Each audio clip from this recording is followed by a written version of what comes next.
Саламатсыздар ма, YouTube каналының көрермендері. Бүгін сіздермен лағман жасау тәсілімен бөлісетін боламын. Үй жағдайындағы домашний лағман. Сонымен бізге керегі ет,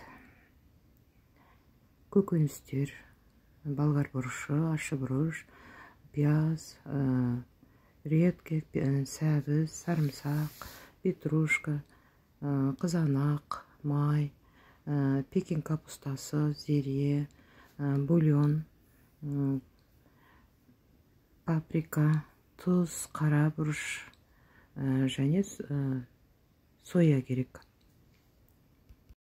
Сонымен біз бірінші етін дайындаймыз, өйткені бұны шамалы уақытқа мариновать етіп алдын ала қойып қоямыз. Жұқалау етіп, ұзыншалап турап, тұздап,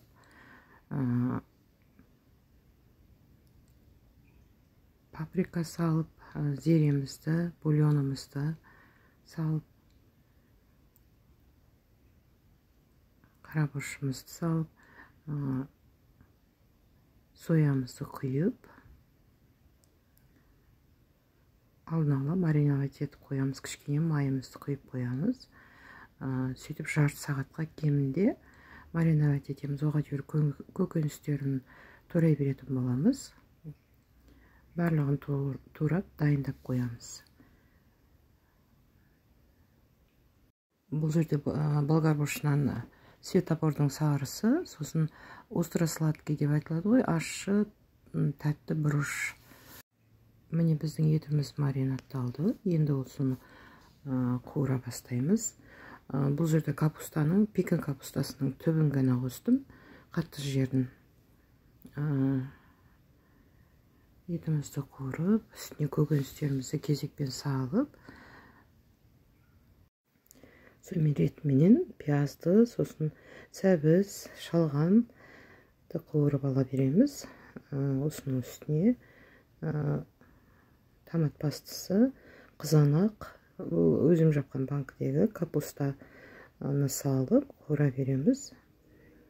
Ең соңында болгар бұрыштарын, көкөністі, петрушканы саламыз. Сөйтіп кереңше суын құйып, тұзын салып, піскенше қайнатып алатын боламыз. Мен лағман сорпасы деп жатырмын. Лағман өткенде көрсеткен бір видеода осылай созыламыз. Міне біздің лағман дайын болды. Лағман сорпамыз. Осылай дастарханға ұсынатын боламыз. Бетіне лағман салып, үстіне подливын құйып. Сіздермен бірге болған Лейла. Видеоның соңына дейін көрсеңіз, лайк басып, комментарий жазып, тіркеліп отырыңыздар.